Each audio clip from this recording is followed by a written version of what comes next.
really a small window opportunity chance to make it for me to understand, hey, I have a story to tell. I'm not, what I didn't accomplish at UCLA that I wanted to. Right. So I'm going to try to show it here. And, those first couple of years for me were good in the league.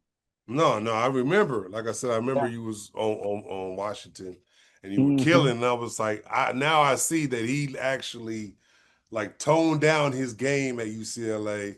So like Tracy Yeah. Murray and McClain could shine, because Yeah. I was like, man, he was killing. I'm like, how was he Yeah. not doing that at UCLA? I'm like, oh, that was kind of like one of those lessons I had to learn. Like, oh, like I know, like now you have to turn down your game to try to help the team win, things like Yeah. that. And I think there were a few of us there that happened too. I Mm, think it mm, happened to Derek Martin. I think it happened to mm. Gerald Mackins. Gerald Mackins, man, before he had the moped accident, man, he was so freaking good. You know, um, I definitely would have committed to Duke right away. Had he not had the accident and they didn't know what his status was going to be. Right, right, right, right, right. Gerald Mackins, man, when I was in high school, I used to go to the games. I was like, man, this dude is good, really good. I mean, he probably could have left after his junior year. He played that well. Mm, Um, he was really fun to watch. But I think we had guys that were chomping at the bit to do that, but just mm. the way that our system ran and the way coach coached, it was a comfort level to know that you got two of the best shooters in the country in Don McClain and Tracy Murray, and Hmm. Hmm. listen, you got to find a way to get them the ball. And Yeah, but it would have been great if some of us other players had been pushed a yeah, little bit more so that if they ever had an off night, we would be there to cover the slack. And I think that those were the hard times for UCLA when we struggled. It was because, we weren't maybe comfortable stepping up into that position in that role because it wasn't really asked of us that much. true. Um, and I ever said, listen, if I coach, there would just be things that I would do for players that were just, from a mental standpoint, I'm psyching them out and I'm just letting them know, hey, I'm in your corner. Um, but I felt like Coach grew a bunch with our group. I mean, he grew a ton with our because it was a difficult group to coach. And then by the time that Ed and those guys became seniors, it had to be very, very pleasant for him. All he had to do was just not mess it up, just stand back, and let Ed, Tyus, and George do their thing. And he really did, man. He let those young guys go. And they performed. I mean, shoot, I think Chris had a 30-point game. Toby had, like, guys, you got it from all different angles with those guys, man. Yeah, So, yeah, yeah. teams just didn't know. Cameron Dollar comes in, and he's ready to perform when tires goes down. So, it was a good thing. So I learned how to persevere at UCLA, Yeah, I and got you. that would serve me well on the NBA side because it's tough. It is Well, tough. yeah, no, I thought of, maybe Tracy and Don will average maybe 17 to 17 instead of 22 and 23. Maybe, like I said, everybody else can kind of get, 10, 12, 13. So like you said, Mhm. when you can get 20, you can get 20 because you've been getting 13 a game anyway. Right. Um, and speaking of that, like the NBA being tough, obviously you do your years at UCLA. And how was your journey to the transition to the even the next level of the NBA?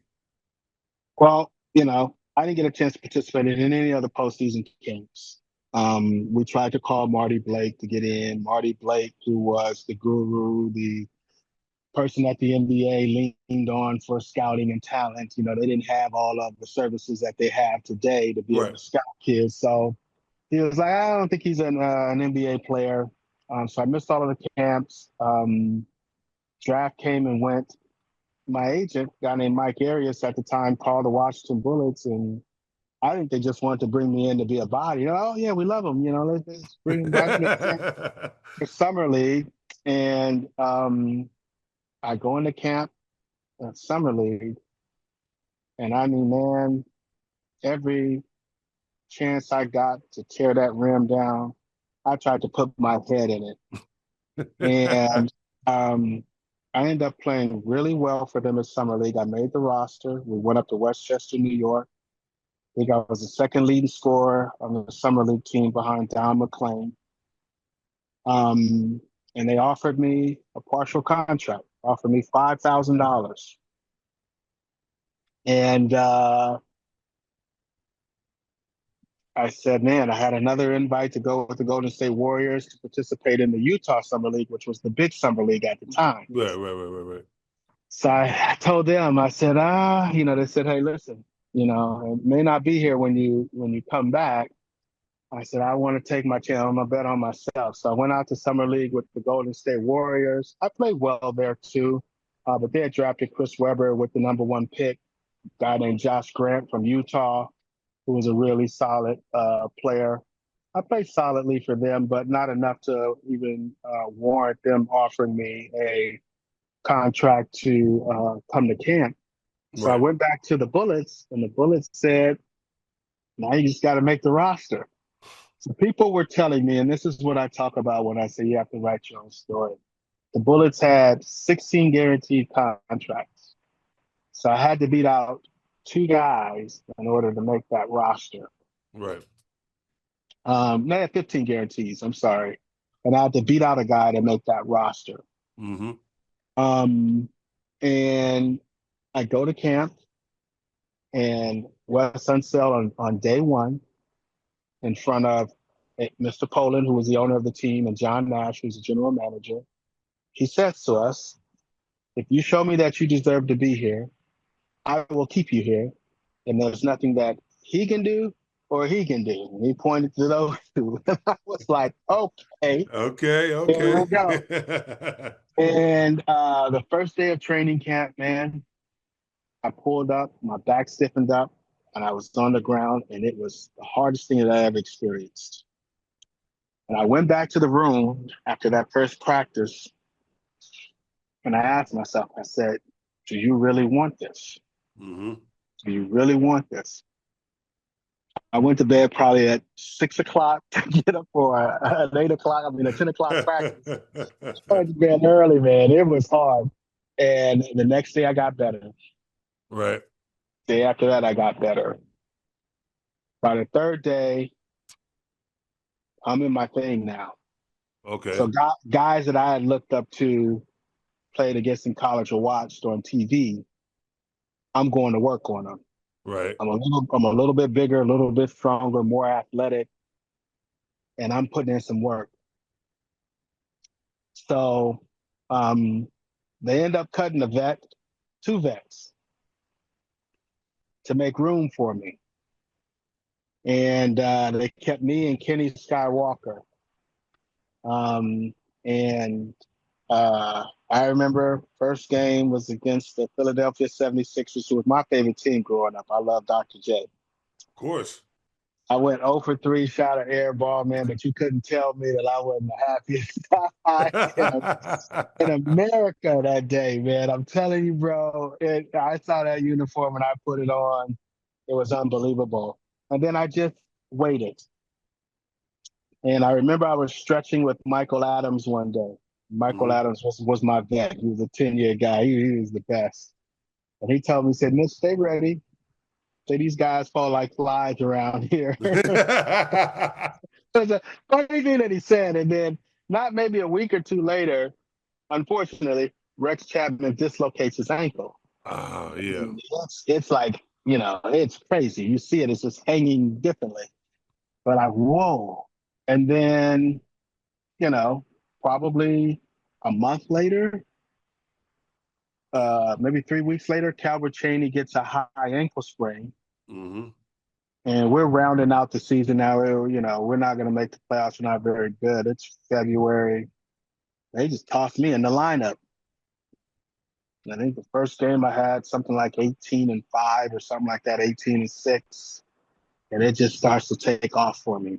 And I'm just, I'm getting an opportunity. I'm playing and I'm playing well. I played well enough to win Player of the Month for our team, month of March and April.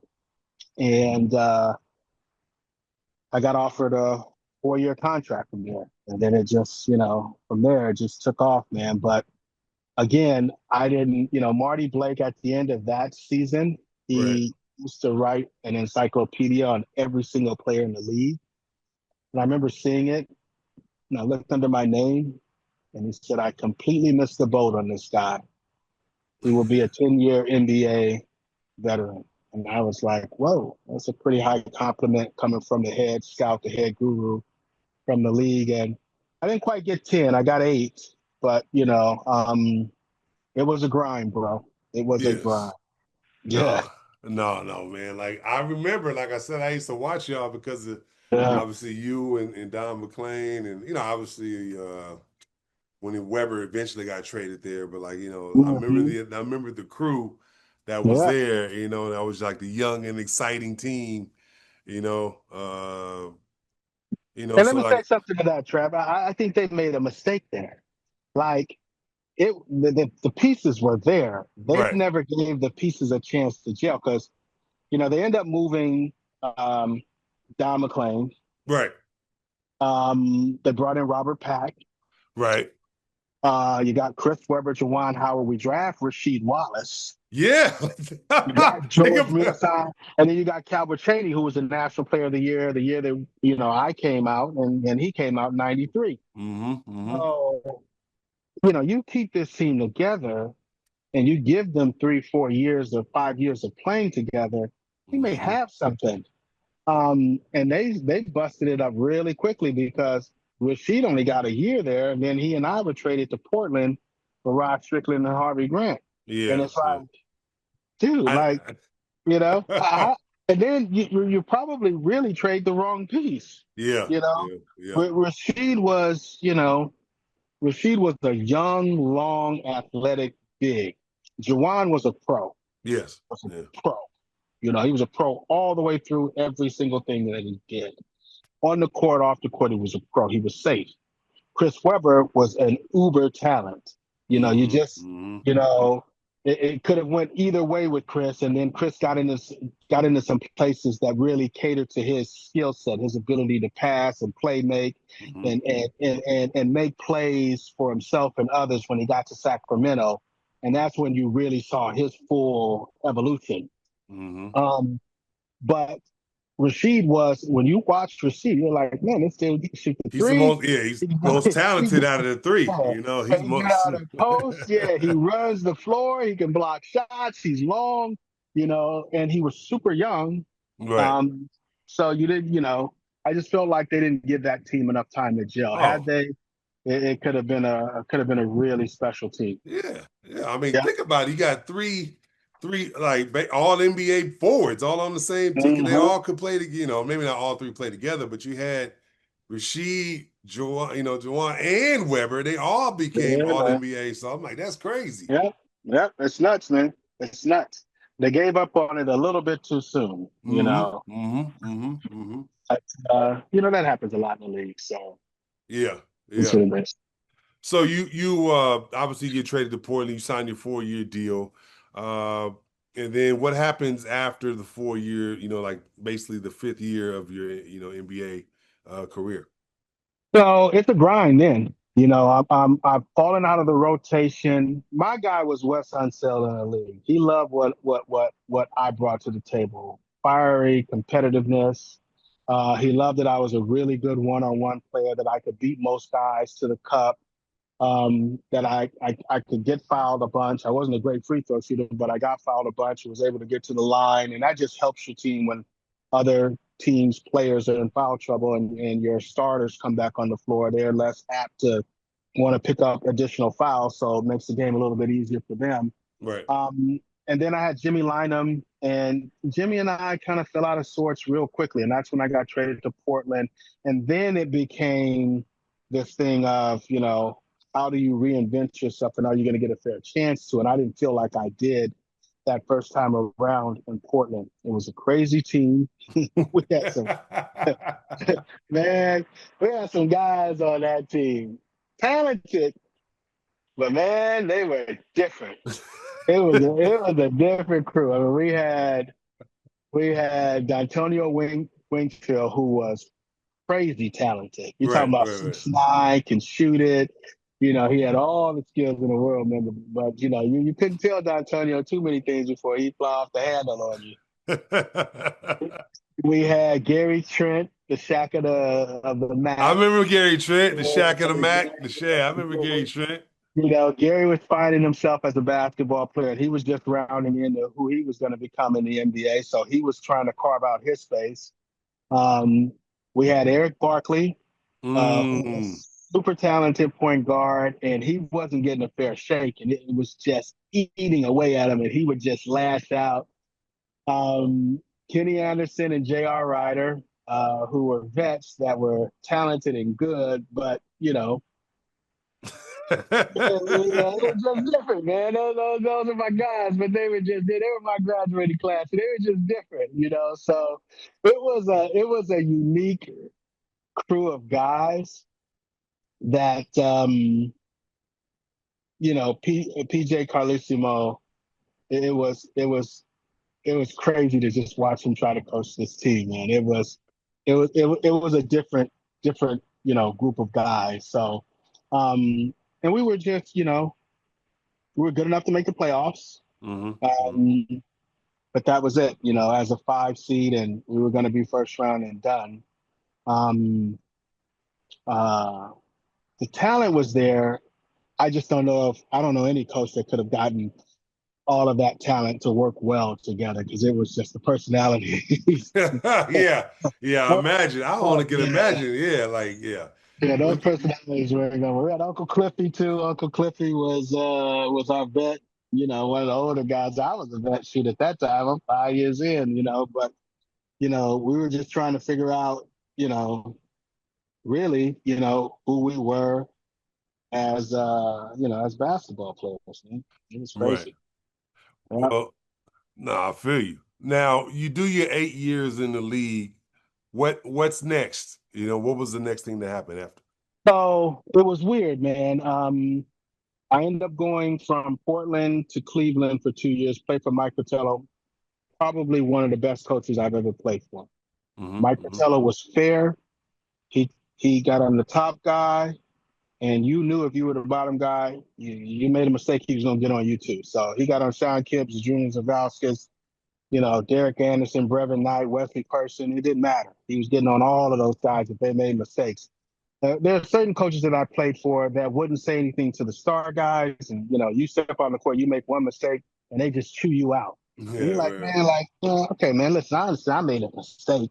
This right. guy made 10 mistakes. You're not saying anything to him because you can't. So you're taking out what you really feel about him on me. I Hmm. never liked that. I thought it was a pussy move, pardon my French, No, that's by all good.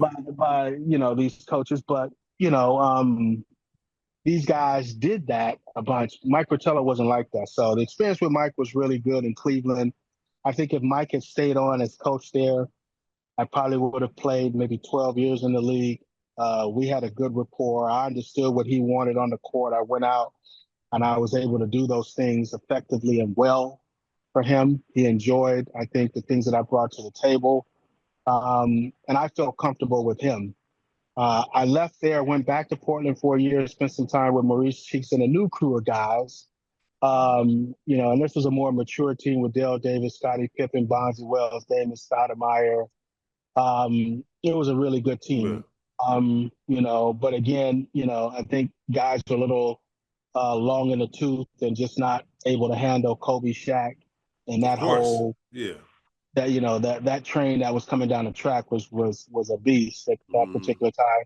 And then I finished up in Washington um, with the Wizards, and that was with Gilbert Arenas, Antoine Jameson, Larry Hughes, Eton Thomas, Brendan Haywood, Jared Jeffries, Chris Whitney. Good dudes, man. Right. And it was a young team trying to figure ourselves out. I still wanted to play after the end of that year, and I left and I went and I tried out for the Denver Nuggets. And this is one of the craziest things that ever happened to me in the league. So Jeff Fisdelic was the coach of the Nuggets, and I remember my knees were just shot. I had spent really 10 years chasing this thing. I gotten cut twice from the Pacers, and I probably should have been on. both of those Pacers teams. I think Donnie Walsh would agree with that. I played well enough in camp to be on both of those teams. Um, and Jeff Brzdelik pulls me aside in training camp, and he says, "Hey, Mitch, listen, gonna have to cut you, but I'd like to hire you as an assistant coach." So I get cut in the first part of the sentence and offered a job in the second part of the sentence. And I'm like, whoa, man. Jeff Bzdelic was my coach my rookie year in Washington. And he Right. really liked me. And he was the coach of the summer league team when I had my opportunity to play. So he respected my approach to the game. I played hard. He was a no nonsense, straight laced guy. I love Jeff Bzdelic. I think he's a stud, rock star. Um, and I said, give me some time. Let me think about it. I went back to the room. My name hits the ticker tape.